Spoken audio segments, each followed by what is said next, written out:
I jump into the sea to save Terrence Fletcher. After giving him CPR in front of everyone, the engagement meant for my cousin, Anna Stone, unexpectedly becomes mine. However, Terrence gets drunk on our wedding night instead of spending it with me. I naively believe that if I stay by his side long enough, he'll eventually open his heart to me. 3 years later, Anna returns with a child who bears a striking resemblance to Terrence, leaving me stunned. That's when I realized he had been with her on the night he left me alone in our bridal suite. Annie, I'm sorry for everything you've gone through all these years. I'll take responsibility. I'll make Mabel understand that her place is yours. I tell Terrence that I'm pregnant as well, hoping it will rekindle his love, but his response makes my blood run cold. Get rid of it. I'm forced onto the operating table, where 2 lives end at once. When I open my eyes again, I'm back on the day Terrence falls into the sea. As I see him drenched to the bone, I turn to the crowd and call out for Anna. Terrence Fletcher opened his eyes in pain, coughing up mouthfuls of water. His voice was hoarse when he snapped, "Get lost." But when he saw clearly who was in front of him, he suddenly froze. "Annie, why is it you?" He looked around and spotted me in the corner. I was just as drenched as he was. In my previous life, I had jumped into the sea without hesitation to save Terrence. But when he gained consciousness, he had pushed me away, looking at me with sheer disgust in his eyes. He had someone bring him a towel and a bottle of water. Then, in front of everyone, he had rinsed his mouth and wiped his lips as if he had been contaminated. But now, Terrence, I'm so relieved to see you're okay.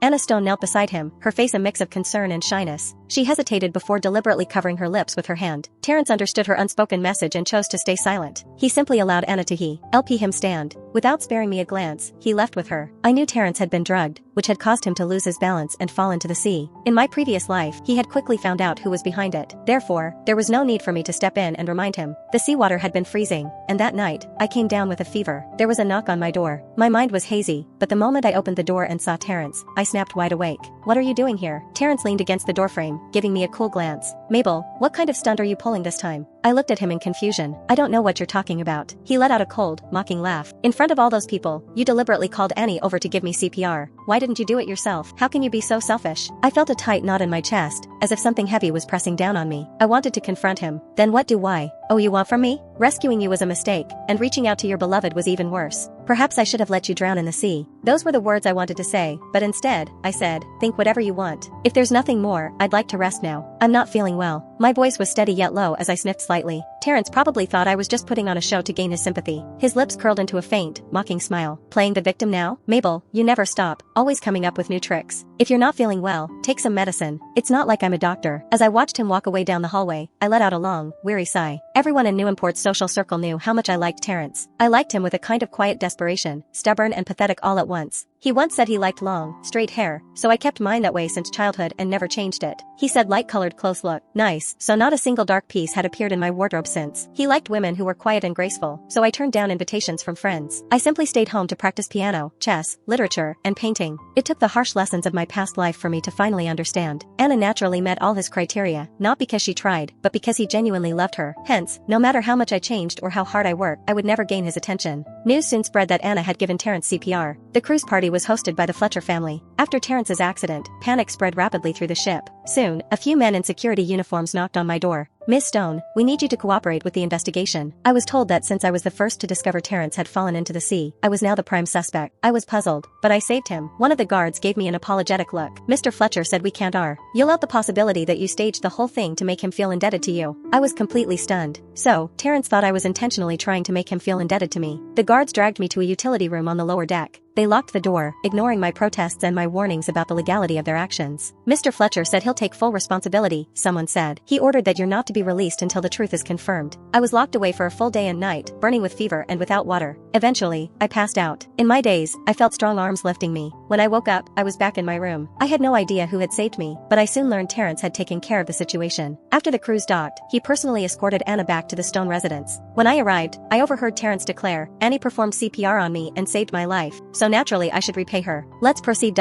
If making the engagement official, my steps faltered. Even though I had already made up my mind to give up on Terrence in this lifetime, hearing those words still stung. He viewed Anna as his savior, but if it had been me, he would have thought that I had ulterior motives. In my previous life, words that I saved his life had eventually reached my parents, Benjamin Stone and Elizabeth Carver. They had taken it upon themselves to approach the Fletcher family, and only then had Terrence reluctantly agreed to marry me. When I walked in, Anna gave me a troubled look. "I don't know if this is a good idea, Uncle Benjamin, Aunt Elizabeth," she said softly. "Terrence is the one Mabel likes. I saved Terrence without expecting anything in return, but I'd hate to see Mabel get hurt. Terrence walked toward the doorway, blocking me. Before my parents could reply, he said, since you've heard everything, I might as well make it clear. Mabel, I don't like you. No matter how hard you try, it's pointless. The sooner you give up, the better for both of us. Don't worry, I replied softly. I won't bother you or Anna again. I hope you're happy together. Terrence narrowed his eyes slightly, fixing me with an intense and probing gaze. Mom sighed behind me. Oh, you silly girl. If only you had come around sooner. When your dad and I start setting you up on dates, you better not reject them again. I tried my best to ignore Terrence's penetrating gaze and smiled as I nodded. All right. Ever since the engagement was set, Terrence had been visiting the Stone residence more often. In the past, just catching a glimpse of him had been next to impossible. I had to rely on his friends to figure out where he might be. Even when they had made fun of me for being so desperate, I had stayed silent. Now, I'd seen him more in these past couple of weeks than I had all of last year. However, I couldn't feel the slightest bit happy about it. Anna always pretended to be generous, but she was RLY boasting when she said, Mabel, these roses are from Terrence. Would you like one? This necklace as well.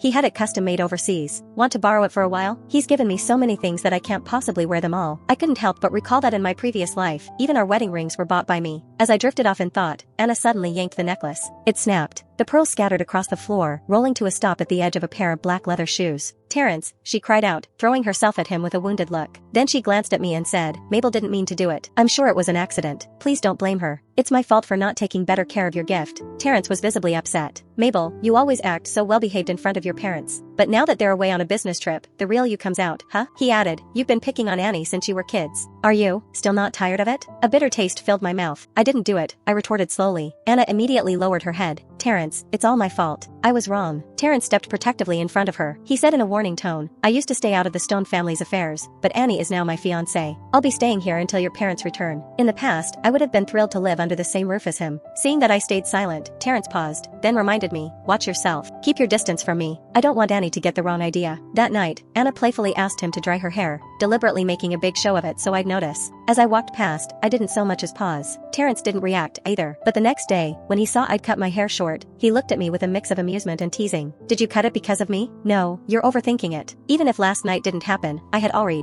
Why book the haircut in advance? Terrence clearly didn't believe me. His eyes swept over me from head to toe. You should know I don't like women with short hair. If this is some stunt to get my attention, it's a pretty stupid one. I ignored him and went back to my room and changed into a red dress I hadn't worn in ages. Its bold color was striking and attention-grabbing. When I walked out, Terrence was leaning against the railing. He cast me a glance that was neither welcoming nor dismissive. However, I noticed his grip tighten around the railing, the veins on the back of his hand bulging. Just then, Anna hugged him from behind. Terrence, Mabel's changed so much lately. Do you think she's still upset? Maybe she hasn't forgiven us for getting engaged? Terrence looked away. Let her act out all she wants. Once she realizes her little trick doesn't work, she'll go back to her old self. I left without looking back and met the date my mom had set up for me at a cafe. It was supposed to be our first time meeting, yet it felt like we'd known each other for years. The conversation flowed easily. We really hit it off. That evening, I came home humming a tune. To my surprise, I found Terrence on the living room couch, hunched over and seeming to be in pain. We had been married for 3 years in my previous life. I knew he suffered from a serious stomach condition. He was probably forcing himself to sit there so Anna wouldn't worry. Initially, I hadn't planned on getting involved, but I was in a good mood. Besides, I didn't want anything to happen to him in my house, as it would reflect badly on my parents. After a brief hesitation, I said, the medicine kit is in the second drawer of the white cabinet. Terrence glanced up, his eyes meeting mine. He stayed where he was, probably thinking I would get it for him. His lips curled into a subtle, teasing smile. What now, Mabel? He sneered, trying to use this as another chance to make me feel indebted. I turned and walked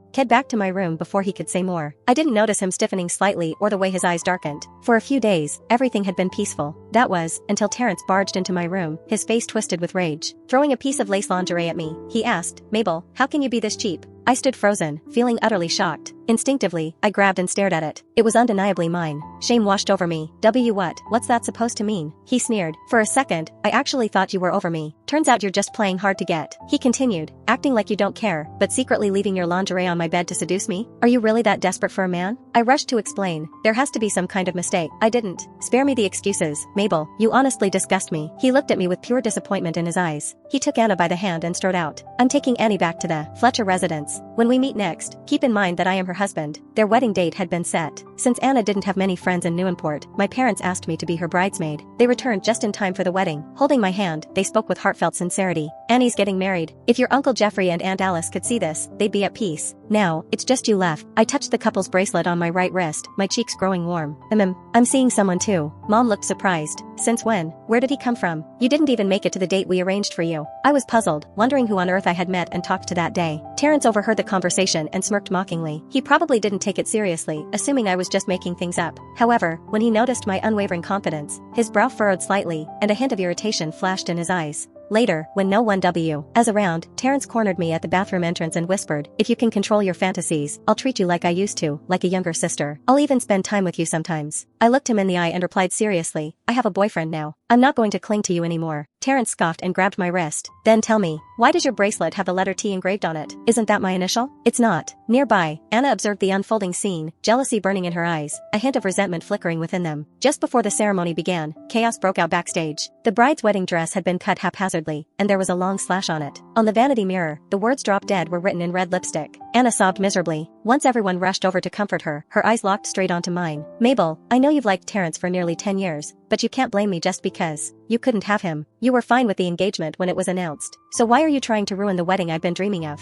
The room erupted. Everyone knew how hard I had pursued Terrence, so if anyone had a motive, it would most likely be me. Terrence burst in after hearing the noise. Anna collapsed into his arms, crying as she spoke. "Terrence, maybe I should give you back to Mabel. I don't even dare to imagine what else she might do." Terrence slapped me hard across the face. Although it wasn't the first time he had humiliated me in public, it was the first time he had been so angry that he hit me. I looked at his furious expression, and my emotions faded quietly. "Terrence, have you never, even once, been willing to believe me? You think you deserve that?" He looked down at me coldly as I fell to the floor, his voice cruel and merciless. "If you insist on being shameless, then don't blame me for showing no mercy." He then addressed the room. "I'll explain very thing to Mr. and Mrs. Stone. Go ahead and do as I say." He ordered his groomsmen to tear my dress and to scrawl "bitch" on my face with lipstick. He claimed to punish me the same way I had supposedly bullied Anna. I screamed, cried, and fought with all my strength, but it didn't stop them. Then, a cold, commanding voice exclaimed, "Enough." A pair of familiar arms lifted me off the floor. I buried my face against the man's chest, trembling. I vaguely heard Terrence's voice become low and irritated as he asked, "Who are you? What's your relationship with Mabel?"